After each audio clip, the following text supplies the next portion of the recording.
विशेषकर लीडर माता उद्बोधन स्थळ केंद्र चौसाळा भंडारा आणि गवळगाव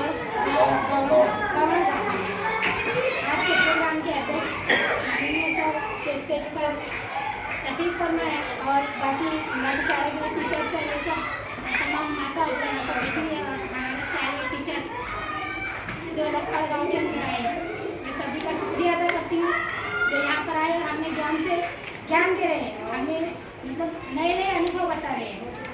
मैं जो जिला परिषद उर्दू शाला जो है यहाँ की शिक्षक तज्ञ और मेरा जो एजुकेशन है इंग्लिश से MA है, तो सबसे पहले और यहाँ पर मैं टीचिंग भी करती हूँ उर्दू शाला। तो मेरा ये बताना है आप तमाम माताओं को, देखो सबसे पहले तो क्या है, भगवान ने सबसे पहली शिक्षिका माँ को कहा है ना। हमारी माँ जो है हमारी पहली दर्शक है और हम इसी के गोद से आगे बढ़ते हैं। तो सर ने अभी जो बताया है और वो मैडम ने भी बताया है कि माँ जो है ये एक एक चीज़ हमको कौन सिखा, सबसे पहले बच्चा जब उठता है तो ये सबसे पहले माँ का सामना होता है। तो माँ ही थोड़े थोड़े शब्द जो घर में होते हैं हमारे छोटे मोटे शब्द, मैडम ने बताया है कि चमचे की पिएगी, फूल के कलर कौन कौन से हैं, कितनी कलर है वो, और मतलब ज़रूरी नहीं। और इसी के साथ साथ कि इंग्लिश मीडियम से होना ये ज़रूरी नहीं है। सबसे पहले तो हम ये देखिए कि जितने लोग आज सबसे ज़्यादा शिक्षित है और नए नए मतलब जो फील्ड में है या फिर नए नए जगहों पर वो अध्यक्ष पद पर है, वो सब लोग हमारे जिला परिषद स्कूल से आगे बढ़े। सबसे मेन बात तो ये आज आप लोगों ने इनका जो स्वागत किया, ये सावित्रीबाई फुले पहली शिक्षिका, ये खुद एक ऐसी शिक्षिका है जो घर घर जाके लोगों को तालीम दिया करती है। ये वो औरत है। इनका साथ देने वाले इनके हस्बैंड ज्योतिबा फुले, वो भी इन्होंने भरपूर साथ दिया। और माँ का शिक्षित होना बहुत जरूरी है। अगर माँ शिक्षित रहेगी तो वो बच्चे को ज्ञान देगी। और ऐसा कम अपने आप को कम फील नहीं करना कि मैंने ज़्यादा नहीं पढ़ी करके, नहीं, ऐसा नहीं है कि हम अगर ग्रेजुएट है या उसके ऊपर पढ़े हुए हैं कोई हम पढ़े लिखे समझेंगे, ऐसा नहीं है। 10वीं पास की है, 8वीं पास की है, इंसान मोबाइल से इतनी चीज़ें आगे चल के उसका अनुभव नहीं है, बच्चे को उसको देख के समझाने का आपको कम फील नहीं करना। तो ये बच्चे क्या है ज़्यादा पढ़ी लिखी नहीं, ये बच्चा होशियार है, नहीं, होशियार गरीब घर का बच्चा भी रहता है। शर्त क्या है उसके पीछे मेहनत, माँ की मेहनत। जो बाप रहते हैं, पिताजी रहते हैं, वो तो बाहर भी रहते हैं, क्योंकि उनको काम धंधा करना पड़ता है, घर को रोजी रोटी वही करते हैं सब कुछ, क्योंकि माँ का काम है अपने बच्चे को साथ देना और माँ ही उसकी सपोर्टर बन सकती है। जिस तरह माँ बच्चे को मोहब्बत से बोल सकती है बिठाने के बाजू में बिठाने का, उसकी जो जो सिचुएशन है मतलब जो उसके ऊपर कॉम्प्लिकेटेड हो रही है सिचुएशन, और ज़्यादातर तो माँ जो है बेटी, आज के दौर में बेटी जो है बहुत ज़्यादा होशियार है। पहले से ही बेटी को भगवान ने ऐसा बनाया है कि वो पहले से कुदरती तौर से मतलब सीखी हुई रहती है, उसको ज़्यादा सिखाने की ज़रूरत नहीं पड़ती। बेटी पढ़ी लिखी है और उसको थोड़े से ज्ञान में समझ जाती है क्या कहना चाह रहा है सामने वाले का। तो बच्ची पहले से ये सीखती है, बेटे जो है इनमें संभाल के रखा। और ये कौन बिगाड़ता? माँ बाप। ये माँ बाप का लाड़ है बेटे को, जिसमें बच्चा ऐसा हो जाता है लड़का, उसको संभाल के लेके चलना पड़ता है। ये हम सोचते हैं माँ बाप कि हमारा जो बेटा है ये कमाने वाला है, इसका नाम ज़्यादा करो, इसको 2 सिलक खिलाती माँ, नहीं, लेकिन बेटी भी उतनी ही जरूरी है। हम देखो बेटे को एक बार उठाने को जाओ तो वो उठता नहीं शादी के बाद में, लेकिन बेटी जो है ससुराल से आकर माँ की बात की खिदमत है। ये बेटी को भगवान ने कुदरत भी ऐसे बनाया है कि उसको माता पिता की बहुत ज़्यादा केवल में सोबत रहती है। बच्ची माँ का वहाँ से ध्यान रखती है, बाप का पिता का वहाँ से ध्यान रखती है ससुराल में रहती। तो हम जो आज प्रोग्राम में बताया जा रहा है कि बच्चों को किस तरह से हमको पढ़ाना है, तो माँ का काम है।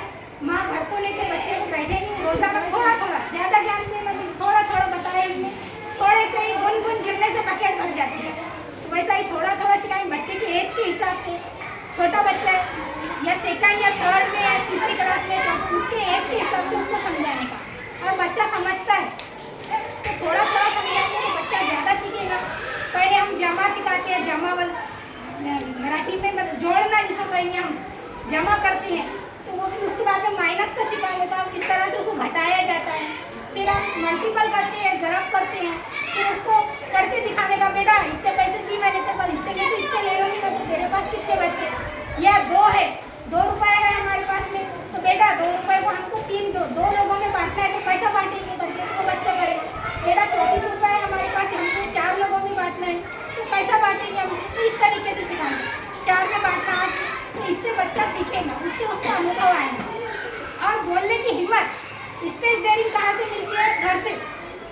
बच्चे को उसको मतलब शाबाशी देना बार बार, बेटा तूने ये किया, वाह बहुत बेहतरीन किया, नहीं भी किया तो बहुत अच्छा किया, तो उससे क्या होगा, उसमें डेयरिंग आई, मैं अरे ये बना सकता हूँ, इससे अच्छा बनाऊंगा। आज मैंने ये बनाया, हमारे बच्चे ने प्रोग्राम के अंदर मिसाइल बना के लाया। अब मिसाइल बनाना हमारे लिए टफ है, हम बैठे अगर बना रहे तो हमारे लिए टफ है, लेकिन बच्चे ने मोबाइल के अंदर यूट्यूब पर देखा और उसको देख देख कर मिसाइल बना के लाया। मैंने उसको APJ अब्दुल कलाम बनाई थी प्रोग्राम के अंदर, वो बच्चे ने मिसाइल बनाया था हाथ में पकड़ के। तो ये कहते हैं बच्चे को क्रिएटिव बनाना। माँ बाप के साथ साथ जो टीचर्स होते हैं, ये मैडम ने बताया कि त्रिकोण जो होता है, एक विद्यार्थी, दूसरी माँ और तीसरा जो है टीचर, ये तीन से मिलकर त्रिकोण बना है, और ये तीनों को मिलकर बच्चे का भविष्य बनता है। तो हमको ये देखना है कि हमारे बच्चे किस तरह से बनना चाहिए।